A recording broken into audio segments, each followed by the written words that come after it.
where are you? So late? It's almost 2 o'clock. What happened? You should be home by 12, 1 o'clock. That's late.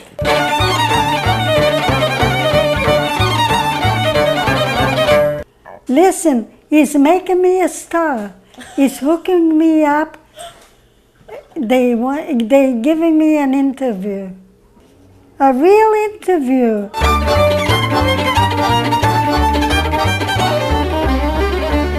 You were born on September 17th, what year? 1908. 1908? In Breslin-Tufts. My mother had a bakery, a bagel bakery. The original bagel bakery. My father was in the army and he escaped from the army and he went to the United States. After that, the World War I started.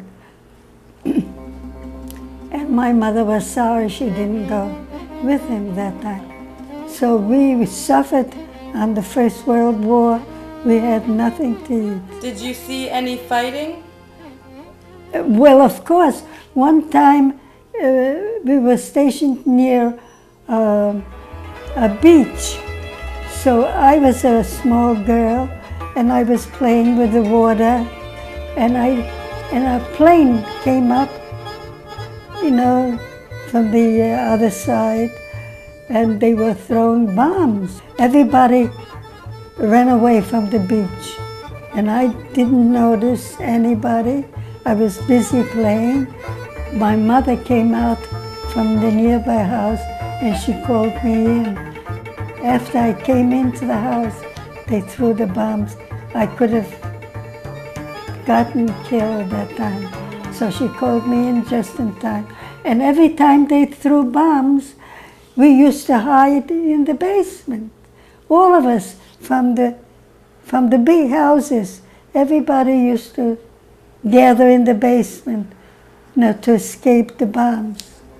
And we had plenty bombs that time. Until my mother got in touch with my father and he sent us a visa after the war, not before. And we came to the United States. Hamburg, that's where they had the boats. We took a boat in Hamburg. You did, but how long was the trip, the boat ride? A week! I was very sick on the boat. I was seasick. The whole week? The whole week. And how many people were on the boat? Filled up. A lot of people Where went. did you sleep? They gave us cabins where you usually So go. everybody had a bed? A bunk, A bunk. not a bed. That's why, to this day, I don't like boats. I never go on a boat. You can't see me Have you been on a boat since? Never on a boat. Never since? Never. When we came with a boat, we saw the Statue of Liberty. And so we saw it. What I thought my father was very rich. You know, he dealt with the ice and coal. He had a basement, rented a basement, and he had coal.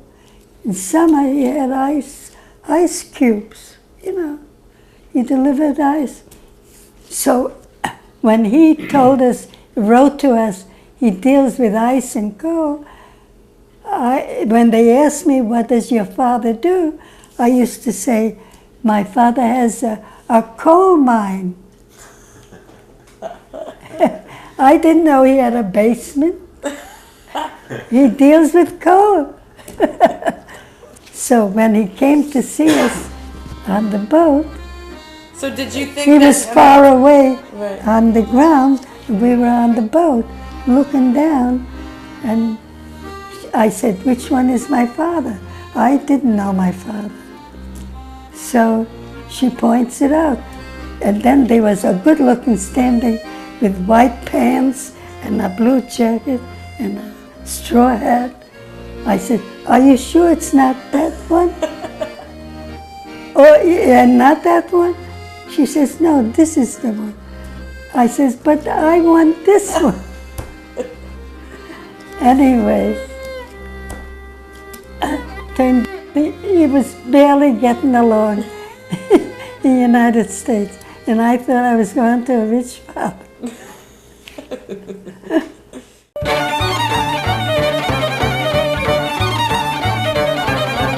Was there a Jewish neighborhood in Brownsville? Oh, of course, a lot of Jews.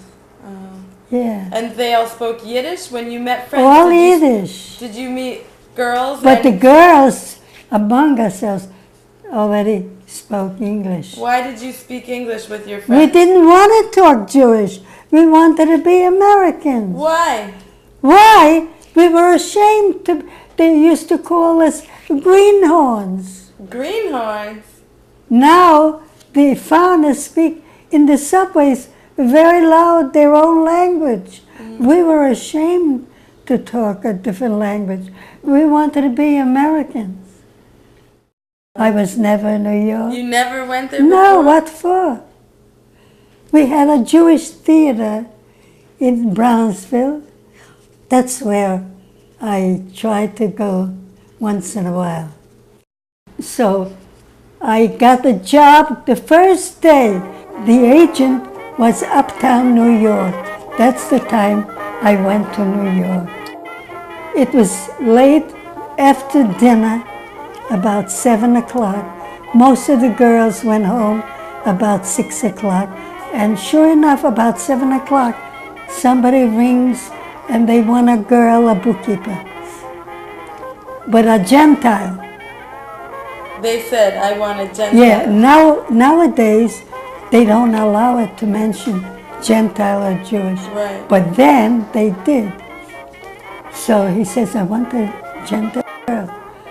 So she says, I only have 2 girls here, and they're Jewish.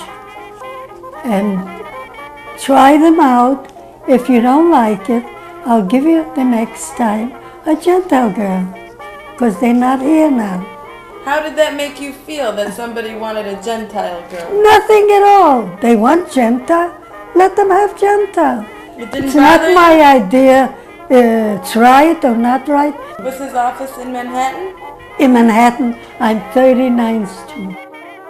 And the name was Turkish American Coffee Company. So I went there, and they liked me. And how much did you make a week? How much? Very little. $25. A week? A week. That was a lot of money that time.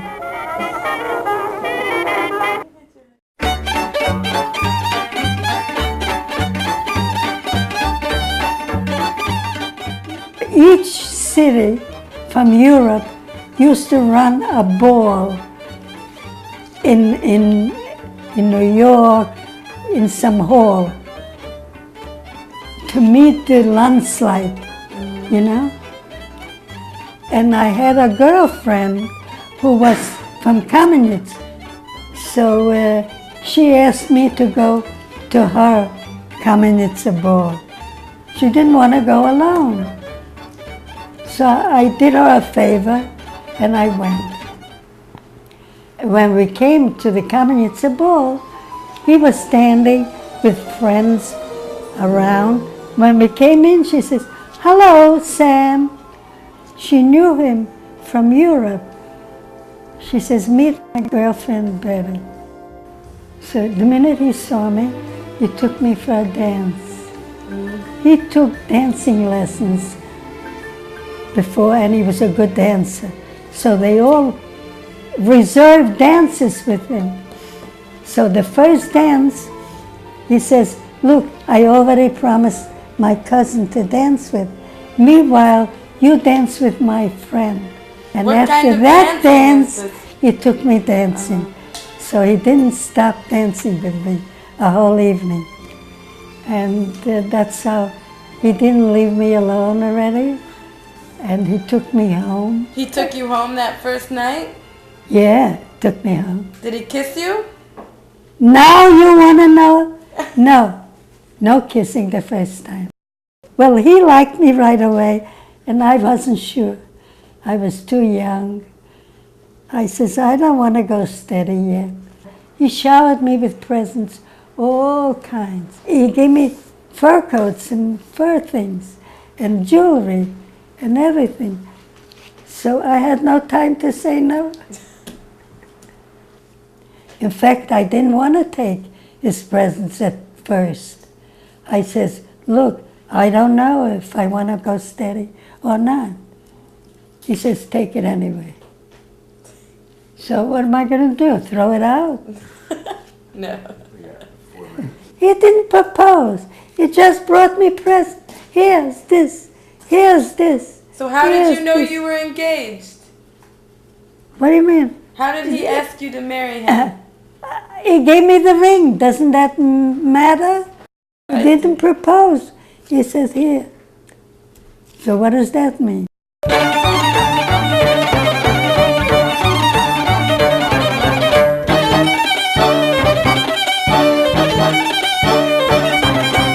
So when you look at your family, all your children and grandchildren and great-grandchildren, what do you think about?